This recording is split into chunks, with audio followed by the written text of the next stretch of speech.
오늘 시간에는 마리아의 순종과 찬양이라는 제목으로 하나님 말씀 증거하도록 하겠습니다. 예수님의 탄생과 관련해서 아마 가장 논란에 있는 사람은 마리아일 겁니다. 천주교에 가보면, 성당 가보면 마리아 모형 상이 있죠. 그리고 성화를 보면 마리아가 아기 예수님을 안고 있는 그림들도 참 많이 있습니다.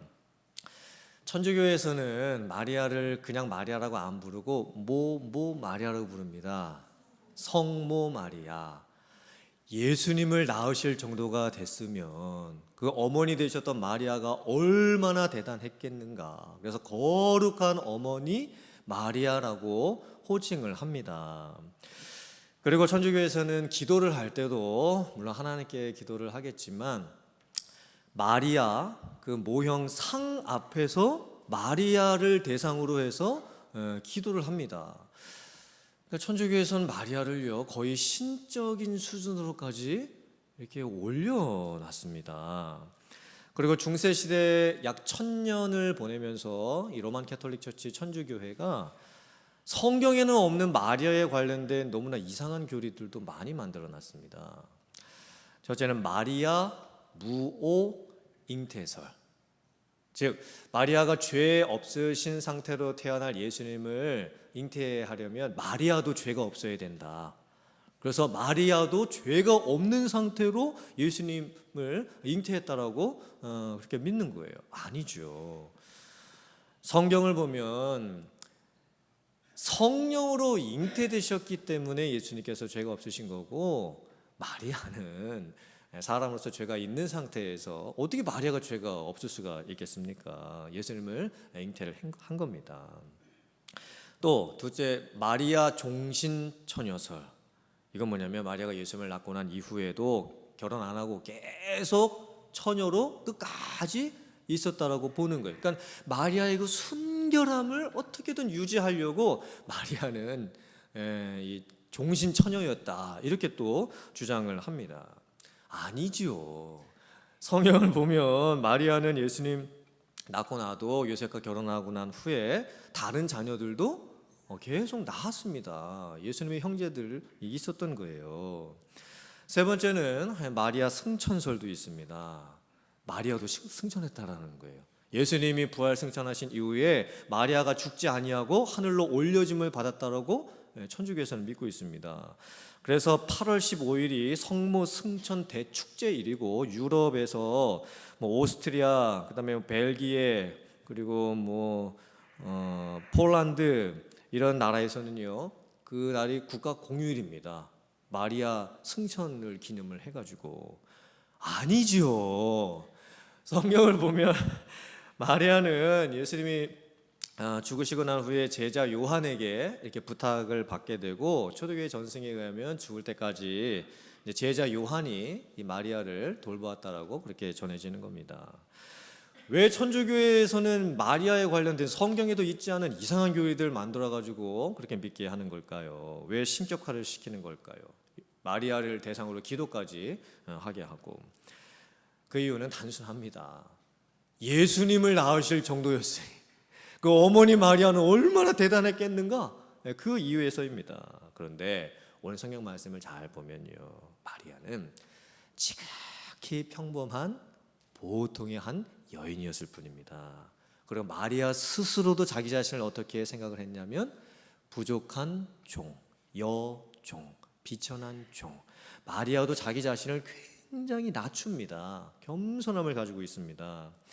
그리고 마리아는 예수님께서 자기를 통해서 태어나시게 될 것이라는 그 예언의 말씀을 듣고 믿음으로 순종한 것, 그게 잘한 겁니다. 그리고 하나님이 이루실 구원을 찬양한 것, 그거를 이제 잘하게 된 거죠. 왜 하나님께서 예수님을 세상에 보내심에 있어서 마리아를 선택을 하셨을까요? 왜 그 여인을 선택을 하셨을까요? 오늘 말씀을 통해서 예수님께서 세상에 오심에 쓰임받게 된 마리아의 순종과 찬양은 무엇이었는가 함께 살펴보면서 말씀의 은혜를 나누도록 하겠습니다. 첫째는 말씀을 그대로 그대로 받아들이는 순종의 모습입니다. 오늘 말씀을 보면 천사가 마리아에게 나타나 장차 마리아의 몸에서 예수님께서 태어나실 것이라고 하는 예언의 말씀을 해주는 것을 보게 됩니다. 누가복음은 다른 복음서와 달리 이 마리아의 입장에서 예수님의 오심을 상세하게 기록을 해놨습니다. 근데 마리아의 입장에서 한번 생각을 해보세요. 어느 날 천사가 나타납니다. 천사가 나타나서 자기에게 어떤 말씀을 전해준 것 자체가 참 놀라운 사건이었습니다. 그때 마리아는 두려워했습니다. 떨렸습니다. 왜 천사가 나에게 나타났을까? 천사가 마리아에게 이렇게 얘기를 하죠. 평안의 인사를 전합니다. 은혜를 입은 자여, 하나님께서 너와 함께 하시는도다. 두려워하지 말라. 보라, 네가 잉태하여 아들을 낳을 것이요 그 이름을 예수라 하라. 사실 천사가 전해준 이 예언의 말씀은요, 마리아는 이제 요셉과 약혼했고 얼마 안 있으면 정식적으로 이제 결혼을 하게 될 겁니다. 근데 결혼을 앞두고 있는 한 여인의 입장에서 천사가 전해주었던 처녀가 잉태해서 예수님을 낳게 될 것이라는 이 예언의 말씀은요, 이 기쁨의 소식이 아닙니다. 그 마리아의 개인의 여인의 입장에서 보면 이건 청천벽력과 같은 소식인 거예요. 아니, 아직 결혼도 안 했는데 어떻게 처녀가 아이를 낳을 수 있을까? 처녀가 아이를 낳으면 큰일입니다. 이게 가족들에게서, 동네 사람들에게서 부도덕한 행위를 한 여인이라고 간주를 받고 잘못하면 결혼을 파혼까지도 당할 수 있는 그런 상황인 거예요. 천사가 전해주었던 마리아가 장차 구원자 예수님을 낳게 될 것이라는 그 소식은요, 마리아의 입장에서 봤을 때는 이건 기쁨의 소식이 아닙니다. 그런 일이 절대 자기에게서 일어나면 안 되는 그런 소식이었던 거예요.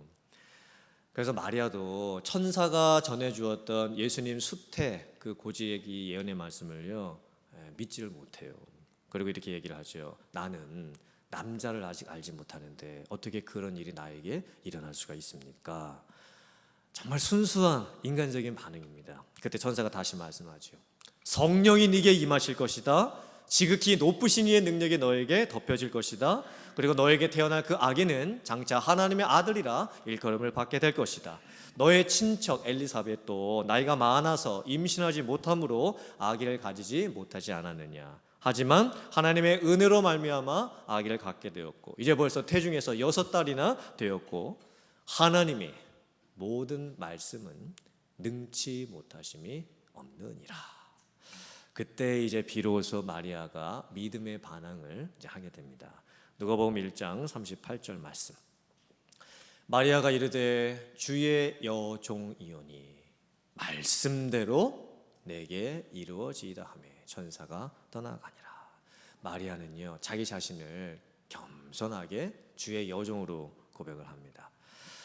하나님 앞에서 자기가 예수님을 낳게 되는 도구로 쓰임을 받게 되기는 하지만 여전히 부족한 자라고 여깁니다.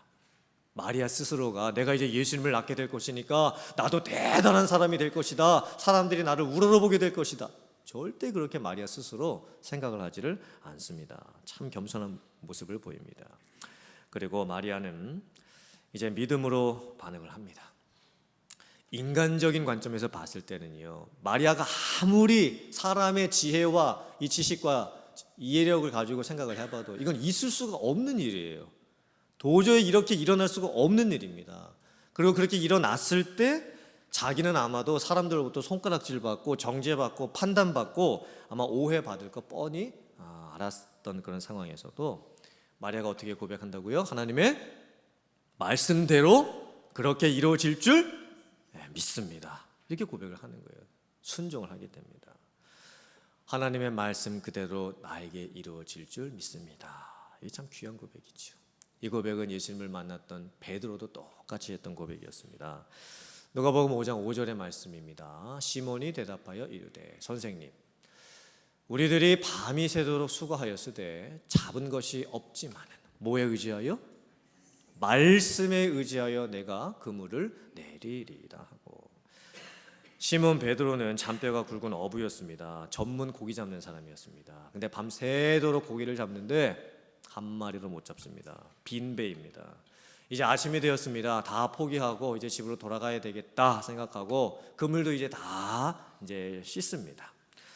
근데 예수님께서 시몬 베드로에게 말씀하시는 거예요. 베드로야, 깊은 데로 가서 그물을 내려 고기를 잡으라. 예수님은 목수셨습니다. 베드로는 어부였습니다. 고기 잡는 거 누가 더 잘 알겠습니까? 베드로가 더 잘합니다. 그리고 밤에는 깊은 곳에 가야 물고기가 잘 잡힙니다. 자연의 그게 법칙입니다. 그리고 아침과 낮에는요, 햇빛이 드는 얕은 곳에 가야지 고기가 잘 잡힙니다. 근데 예수님께서 이제 아침이 되는데 어디 가서 물고기 잡으라 하시는 거예요? 깊은 곳으로 가라는 거예요. 베드로가 도저히 이게 이해할 수가 없는 상황입니다. 그리고 지금 몸도 너무 피곤합니다. 밤새도록 고기 잡았는데 못 잡았고, 그리고 이제 다 그물도 씻고 정리까지 다 해놨습니다. 이제 집에 갈 생각만 하고 있는 겁니다. 베드로가 예수님 말씀 따르기 어려웠겠죠. 근데 뭐에 의지하여? 말씀에 의지하여. 예수님께서 저에게 그렇게 말씀하시니 제가 지금 그물 다시 내릴 상황이 아니지만 주님 말씀 의지해서 제가 다시 한번 해보겠습니다. 예수님 말씀 따라 제가 순종하고 해보겠습니다. 그리고 고기 잡으러 나갔던 거예요. 그리고 엄청난 고기를 잡게 되죠. 빈 배가 뭘까요? 그리고 밤새도록 수고했는데 이 어부가 물고기를 한 마리를 못 잡는 이 상황은 뭘까요?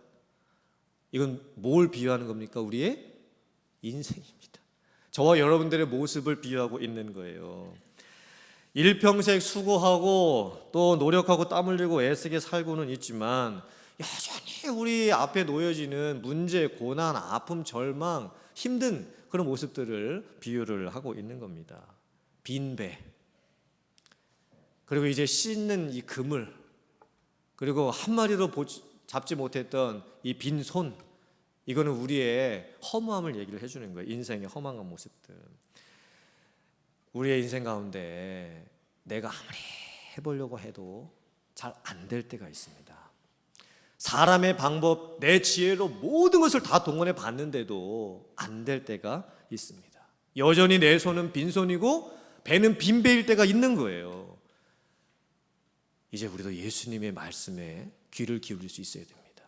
마리아도 천사의 수태고지를 듣고 그 말씀 그대로 나에게 이루어질 줄 믿습니다 고백했고, 베드로도 예수님 말씀 의지해서 제가 다시 한번 해보겠습니다 고백했습니다. 깊은 곳에 가라는 게 무슨 뜻일까요?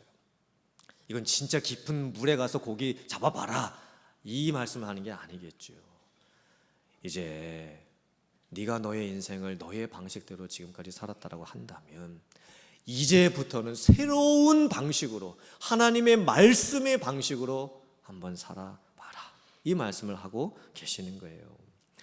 사랑하는 성도님들, 오늘 저희들이 이 말씀을 보면서 그렇구나, 그러면 나는 내 인생을 살아감에 있어서 나는 뭐를 의지하면서 살아가야 되고 지금 내 앞에 놓여져 있는 이 어려운 상황들과 문제들 앞에서 이걸 어떻게 해결을 해 나갈 수 있을 것인가.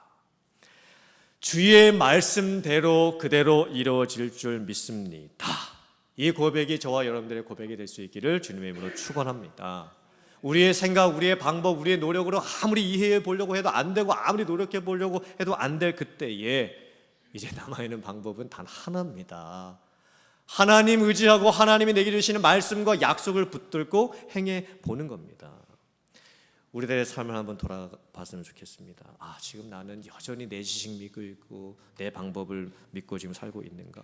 아니면 내가 하나님의 말씀을 의지하여 살아가고 있는가? 마리아도 연약한 사람이었고 베드로도 연약한 인간이었을 뿐입니다. 하지만 은혜가 그들을 덮었을 때, 말씀이 그들을 덮었을 때 그들의 삶은 변화가 되었습니다. 빈 배에 고기가 가득 찼고, 그리고 연약한 여인의 몸에서 하나님의 아들 예수 그리스도가 태어나시게 되는 그런 놀라운 역사가 일어나게 된 겁니다. 이제 사랑하는 성도님들의 삶에도 진정 은혜가 여러분들의 삶을 덮고 말씀의 능력이 여러분들의 삶을 덮어서 여러분의 인생이 하나님께 쓰임받는 인생 되시기를 주님의 이름으로 축복하고, 그 말씀 그대로 여러분들의 삶에 진짜로 이루어지는 그런 체험의 역사가 있을 수 있기를 주님의 이름으로 축원합니다. 아멘. 두 번째 하나님께서 주시는 말씀의 은혜는요, 인생을 역전시키시는 하나님에 대한 찬양입니다. 마리아는 이걸 체험했어요. 자기 인생을 역전시켜 주신 분. 그리고 예수님께서 세상에 오셨을 때 이 세상의 모든 것이 위아래가 다 바뀌겠구나, 이 세상을 바꿔놓으실 그 예수님에 대한 그 믿음의 고백, 찬양을 이제 하게 되는 거예요. 마리아가 천사가 알려주었던 예수님의 탄생에 대한 수태고지 다 받고 나서 이제 말씀대로 이루어질 것을 믿습니다. 이제 순종하고 나서 이제 찬양을 해요. 그게 46절부터 이제 계속 나오거든요. 앞부분의 내용은 이렇습니다. 이거는 하나님의 영광에 대한 경배의 찬양입니다. 내 영혼이 주를 찬양합니다. 내 마음이 내 주를 기뻐합니다. 하나님께서 여종의 비천함을 돌보셨습니다. 장차후로 사람들이 나를 복되다 할 것입니다. 능력 많으신 이가 나에게 큰 일을 행해 주셨습니다. 예수님의 이름이 거룩함을 받게 될 것입니다. 이 찬양을 해요. 그리고 나서 마리아가 이제 예수님께서 세상에 오셨을 때 예수님으로 말미암아 자기의 인생이 어떻게 바뀌고 이 세상이 어떻게 바뀔 것인지 그걸 이제 찬양하기 시작합니다. 그 내용이 51절부터 53절의 말씀입니다. 화면 보시고 같이 한번 봉독해 보겠습니다. 시작. 그의 팔로 힘을 보이사 마음의 생각이 교만한 자들은 흩으셨고 권세 있는 자를 그 위에서 내리치셨으며 비천한 자를 높이셨고 줄이는 자를 좋은 곳으로 배에 불리셨으며 부자는 빈손으로 보내셨도다. 마리아가 찬양을 하게 되는데 이거는 단순하게 어떤 개인적 관점에서 이루어지는 구원 찬양이 아니었습니다. 예수님께서 세상에 오셨을 때에 예수님을 믿는 사람들이 어떻게 바뀔 것이며 이 세상이 죄로 가득 차 있는 모습에서 예수님을 믿게 됐을 때 세상 또한 어떻게 바뀔 것인가, 그 찬양의 고백을 한 거였습니다. 그건 역전의 찬양의 고백이에요. 바뀜의 찬양의 고백입니다. 이게 위아래가 바뀌는 거예요. 마음이 교만한 자들은 예수님의 권세 앞에 무릎을 꿇게 될 것이다. 하지만 부족한 자들, 연약한 자들, 아픈 자들, 슬픈 자들, 그 자들은 예수님께서 높여주실 것이다. 스스로 권세에 있다 하는 자들, 스스로 높다 하는 자들은 하나님께서 내려치실 것이고 배가 고파 줄이는 자들 먹이실 것이며 의에 줄이고 목마른 자들에게는 영적인 갈급함을 채워주실 것이다. 자기 것이라 하여 자기 손에 꽉 움켜쥐고 있는 잘못된 부자들은 하나님께서 빈손으로 돌려 보내실 것이고 아무것도 없지만 예수님을 만나는 자들은 그 손에 하나님께서 은혜로 채워주시고 그 삶이 은혜로 바뀌게 될 것이다. 마리아는요, 개인적으로 예수님이 세상에 오셨을 때 자기 인생이 어떻게 바뀔 것, 또 세상이 어떻게 바뀔 것을 기대하며 소망하며 찬양을 했습니다. 성탄의 시즌에 우리 개인적으로는 나에게 이루어진 구원을 보면서 하나님 앞에 감사할 수 있겠지만 이 세상의 모습을 보면요, 아직 이 세상에는 정말 죄로 가득 찬 모습이 아직도 너무나 많습니다. 정말 이 세상이 바뀔 수 있을까? 사람은 어떻게 바뀔 수 있고 이 세상은 어떻게 바뀔 수 있을까? 뭘로 세상이 바뀔 수 있을까요? 세상의 방법으로는 안 됩니다. 우리가 알고 있는 동화 중에 거지와 왕자라고 하는 동화가 있습니다. 읽어보셨어요? 거지와 왕자. 그 내용은 이렇죠. 두 소년이 같은 날 다른 장소에서 태어납니다. 한 소년은 가난한 집 아들로 태어나는 거고 다른 한 소년은 왕궁에서 왕자로 태어나는 겁니다. 그러다가 이제 두 소년이 만나게 되죠. 그래서 서로가 이제 바뀌는 겁니다. 옷을 바꿔 입자. 그래서 왕자는 거지가 되고 거지는 왕자가 됩니다. 그리고 이제 중간 내용은 생략. 제가 뭐 설교 시간이니까 뭐 동화를 말씀드릴 수는 없고 결론이 뭡니까? 서로 적응을 못 해요. 왕자는 거지 된 것 적응 못 하고요.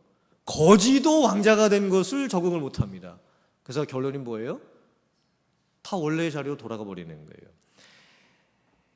이게 애들에게 읽어줄 때는 이게 재밌는 동화가 될 수 있습니다. 거지가 왕자가 됐대, 왕자가 거지가 됐대, 재밌지? 근데 이게 원래는 그런 내용이 아닙니다. 이게 마크 트웨인이 지은 어른을 위한 풍자 사회 고발적 소설이고요. 1882년에 마크 트웨인이 이 소설을 지은 거예요. 16세기 영국에 있었던 그 계급 사회의 부조리함을 고발하기 위해서 풍자적으로 이 소설을 쓴 거예요. 이거는 어린 아이들이 읽을 수 있는 소설이 아닙니다.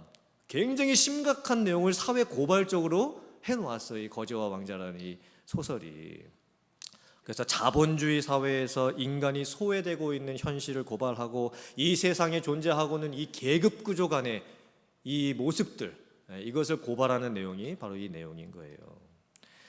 제가 왜 이 말씀을 드리냐면 왕자가 거지가 될 수가 없습니다. 거지도 왕자가 될 수가 없습니다. 이 세상은 그런 세상인 거예요.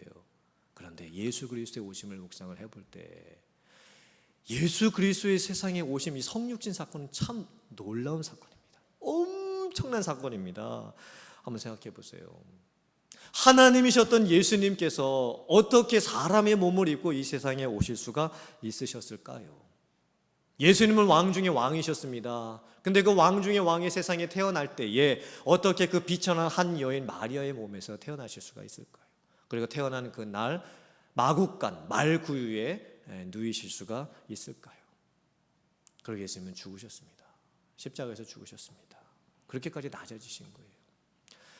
예수님의 이 삶을 그 영어로 표현하면 알파벳 U자가 됩니다. 알파벳 U자. U자가 이렇게 위에서 내려왔다가 다시 이렇게 올라가지 않습니까? 예수님은 높으신 하늘의 권세를 갖고 계셨는데 낮은 세상으로 오십니다. 사람의 몸을 입으십니다. 마국간에서 태어나시고, 그리고 가장 예수님의 낮아지심의 모습은 그 절정이 뭐죠? 십자가에서 죽으십니다. 하지만 하나님께서 그 예수님을 이제 높여주시기 시작합니다. 예수님은 부활하셨습니다. 승천하셨습니다. 하늘 보좌에 올라가셨습니다. 그리고 모든 만물들이 예수님께 경배하고 찬양을 하게 됩니다. 그리고 예수님께서는 지금 하늘 보좌 우편에서 우리들을 다스리시고 통치하고 계시는 겁니다. 마리아는요, 이 찬양을 했던 거예요.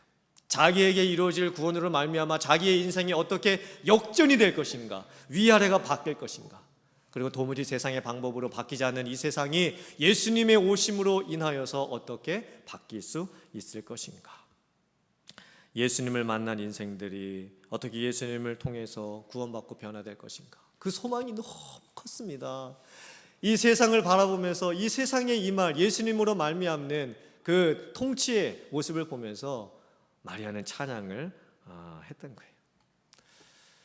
우리들도 이 마리아의 찬양을 할 수 있었으면 좋겠습니다. 마리아의 이 찬양의 고백, 우리가 교회 다니고 예배드리고 내가 개인적으로 기도하거나 예수님 앞에 나아갈 때마다 정말 우리가 이렇게 고백했으면 좋겠습니다.